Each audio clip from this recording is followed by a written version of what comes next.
In this video, I would like to discuss a model test paper for paper 4 Literature in English 1914 to present. It is part of the syllabus for MDU Distance MA English semester 2.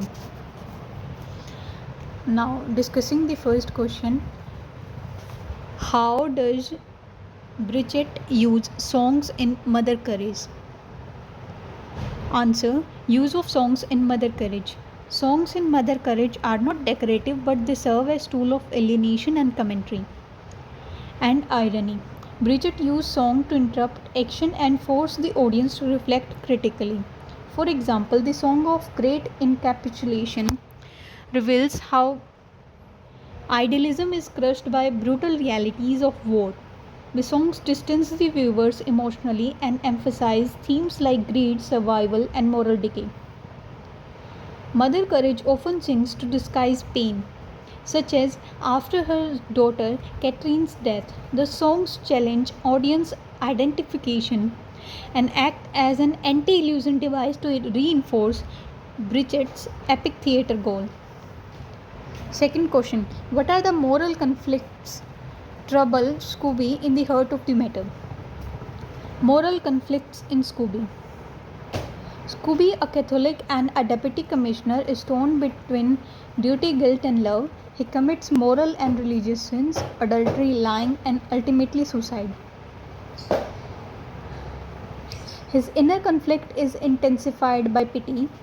He helps Helen out of compassion, not passion, and can't confess honestly. His Catholic belief forbids suicide, but his emotional burden overrides the doctrine. His inability to reconcile spiritual values with human frailty leads to his downfall. Greene portrays Scooby as a tragic figure caught in a moral paradoxes, making his story a profound exploration of conscience and damnation. Third question: discuss the role of Goldberg and McCann in the birthday party. Role of Goldberg and McCann.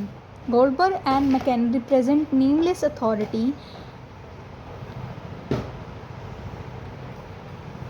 They represent nameless authority and social institutions like religion, government, or psychological system. Their purpose is unclear, yet they dominate and break Stanley. Though vague questions and irrational accusations, they dismantle Stanley's identity. For example, their questions include: why did the chicken cross the road? Is number 846 possible or necessary? Why did you kill your wife? Why did you fail the organization? You are dead. Now, these kind of statements dismantle Stanley. Stanley, in the end of the play, he becomes a mute.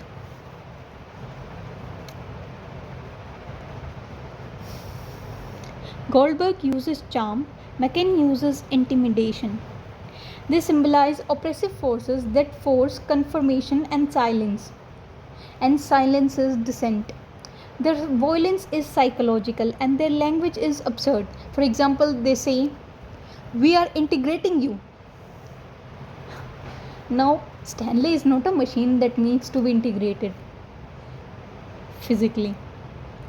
Pinter never clarifies their motive, intensifying the menace. They embody the absurdist theme of meaningless power and individuals' helplessness in a dehumanized world.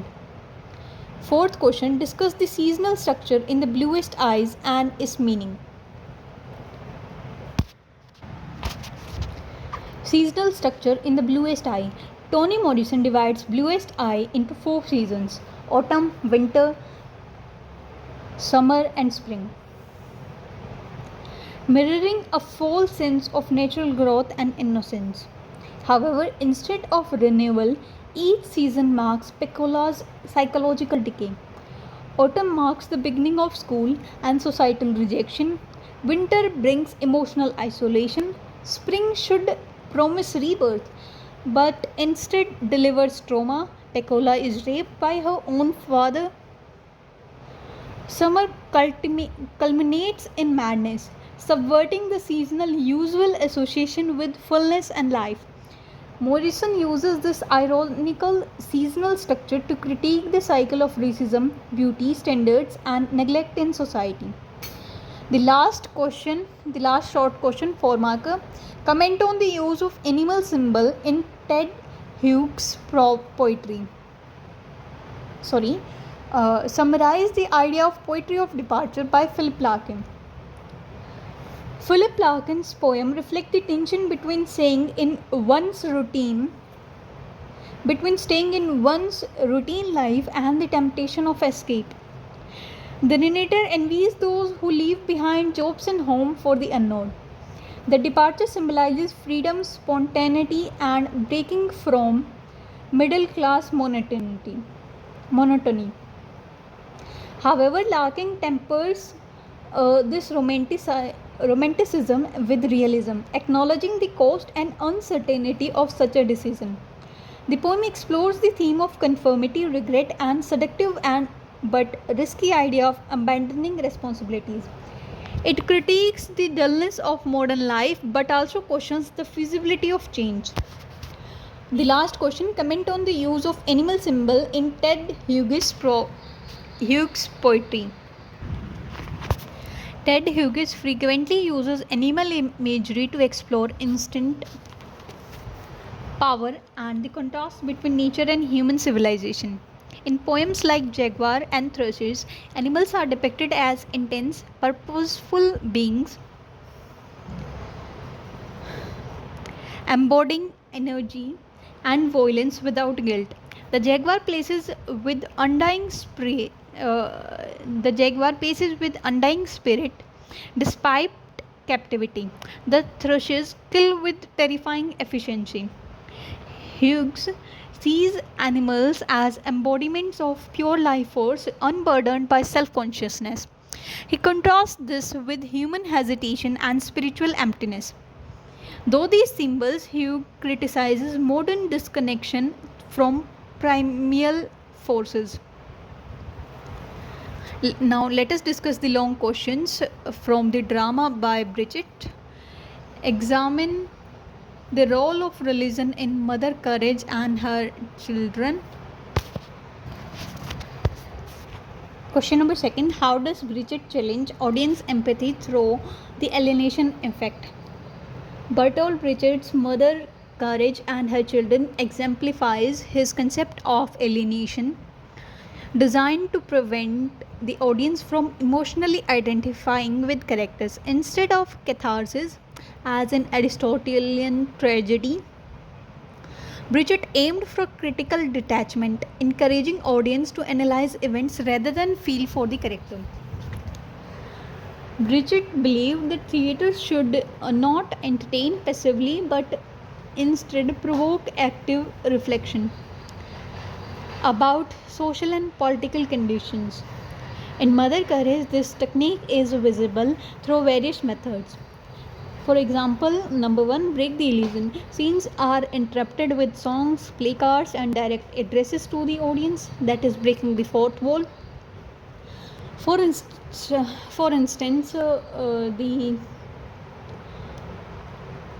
song does not advance the plot emotionally. They often comment ironically on what happened or is about to happen. Characters are not glorified. Mother Courage herself is a contradictory figure. While she evokes empathy as a mother, her choices, delaying ransom to save Swiss cheese, her second son, continuing to trade after Catherine's death, force the audience to judge her actions critically, not sentimentally. Visible theatricality. Minimal props, exposed lighting, and signs. Announcing this scene summaries ensure that the viewer never forget that they are watching a play. This maintains the critical distance that Brecht wanted. Ultimately, the alienation in Mother Courage encourages the viewers to question war, capitalism, and moral compromise rather than escape into characters' suffering. Brecht's goal was not emotional engagement but intellectual awakening. Question number 3. Write a detailed note on the theme of pity and failure in the heart of the matter. Graham Greene's novel The Heart of the Matter, which was published in 1948, employs a complex and Graham Greene presents pity as both a virtue and a fatal flaw. Through the protagonist, Major Henry Scooby, Greene explores how excessive compassion, when divorced from truth and faith, leads not to salvation but to moral collapse and ultimate failure. Scooby is a devout Catholic and a man of duty. However, his defining trait is his overwhelming sense of pity for others, his wife Louis, his lover Helen, and even the corrupt Yusuf. Rather than acting out of love or honesty, Scooby acts to protect people from pain. For example, he sends Louis away not because he desires her happiness but because he pities her loneliness. Similarly, he begins an affair with Helen not from passion but from a sense of obligation. The pity was the motive which led him to commit every mortal sin. This misguided pity traps him in a web of lie. He can't confess honestly in the church. His efforts to balance competing obligation results in spiritual and emotional disintegration. Greene portrays this as an ultimately this as unique Catholic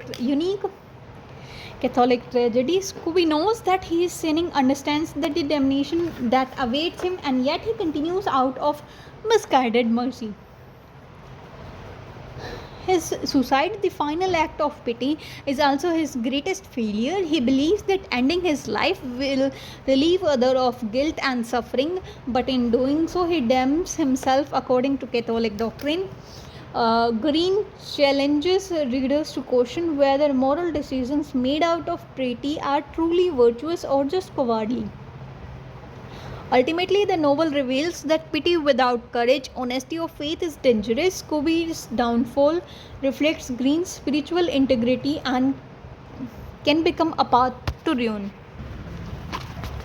In question number 4, in what ways does Birthday Party critique domestic power structures? Harold Pinter's Birthday Party presents a chilling critique of domestic power structures by transforming the private space of a boarding house into a site of surveillance,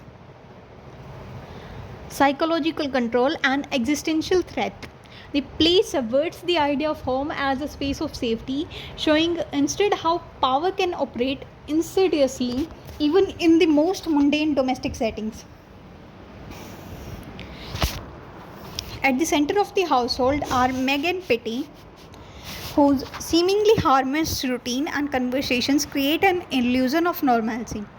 Meg infantilizes Stanley, treating him like a child, bringing him conflicts, and cooing over his birthday. This relationship reflects maternal control disguised as affection. Stanley, in return, is a passive aggressive, resisting his authority through sarcasm and retreat. The real shift occurs with the arrival of Goldberg and McCann, two enigmatic outsiders who impose an authoritarian presence in the domestic space. They interrogate and psychologically dismantle Stanley using nonsensical accusations and circular logic, symbolizing external institutional power, possibly religious, political, or bureaucratic. Their intrusion exposes the fragility of domestic order and shows how easily a home can become a prison. Meg, while initially dominant over Stanley, is powerless against Goldberg and McCann, highlighting the layered hierarchy of power within the home. Even Petty, the quiet observer, offers only a weak protest. Stanley, don't let them tell you what to do. Now, this is a quote from the text, revealing the importance of personal resistance within larger system of control. By blurring the lines between domestic and institutional violence, Pinter critiques how homes are not shielded from social structures that dehumanize individuals. Birthday parties suggest that domestic life is not isolated from authoritarianism, but rather complicit in maintaining it, often through silence, habit, or fear.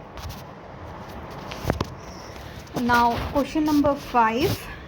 How is Pecola marginalized by both Race and gender in the Bluest Eye. Toni Morrison's Bluest Eye offers a devastating exploration of double marginalization. The idea that black girls and the women are oppressed not only by racism but also by patriarchy. Pecola Breedlove, the tragic novel protagonist, becomes a symbol of how society systematically erases the identity, dignity, and humanity of those who are the very bottom of social hierarchies.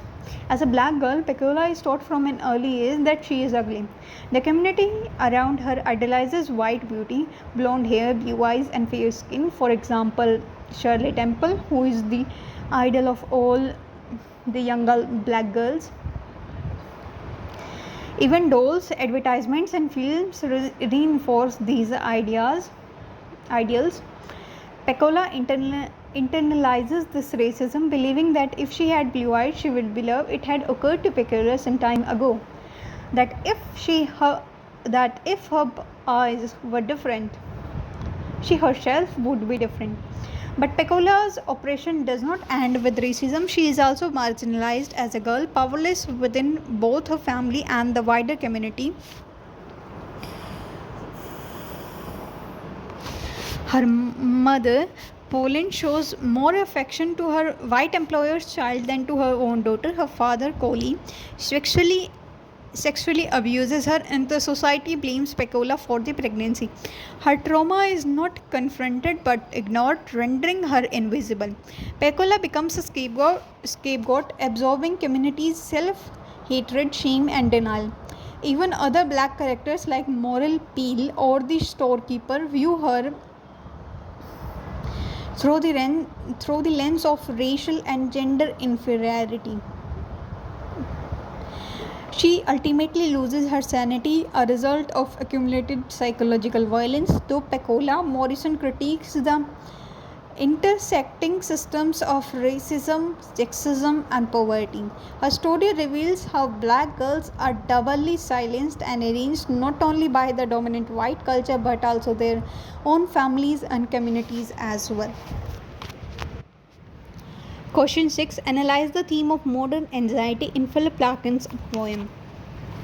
Philip Larkin's poem captures the quiet despair, disillusionment, and existential anxiety of modern life. His tone is reflective, melancholic, and often ironic, revealing a deep unease about death, change, and erosion of traditional values. His focus is not on grand events but on the mundane routines and inner fears that define post-war existence. In Going, Philip Larkin laments the destruction of England's countryside due to urbanization and commercial greed. He writes, "And that will be England gone. The shadows, the meadows, the lanes." The speaker mourns the loss of pastoral past and fears a future of concrete and consumption. The poem conveys anxiety about cultural decline and environmental loss, driven by modern consumeristic values. In ambulances, Larkin contrasts inevitability of war. The sight of an ambulance invokes dread, reminding onlookers of their mortality. A wild white face that overtops red stretcher blankets. Here death is anonymous and random, and no philosophy or religion offers comfort. The modern individual is isolated and vulnerable and powerless against life's final certainty.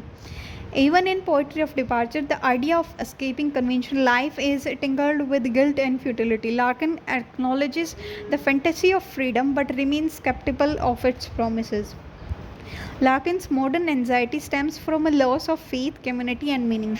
His poems reflect a world where certainty is gone. The people must confront loneliness, death, and societal change with no illusion to shield them.